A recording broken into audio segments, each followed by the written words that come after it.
দীর্ঘ 17 বছরের দাম্পত্য ছিল তাদের। তাদের মানে অনুজা আর নির্ঝরের। অনুজা তাকে ছেড়ে চলে যাওয়ার পর আজই সে প্রথম অফিস গিয়েছিল।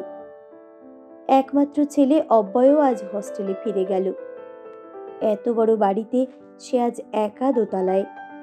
নিচে অবশ্য বরাবরের মতো রঘুদা আর মধুদি আছে।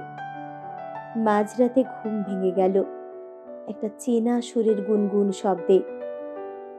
বারান্দায় চোখ পড়তেই মনে হলো দোলনায় বসে অনুজা গান গাইছে সেই আগের মতোই। না, ভয় পেল না সে, বরং শান্তি পেল কেমন যেন। যাক, নিজের ভুল হয়তো বুঝতে পেরেছে সে।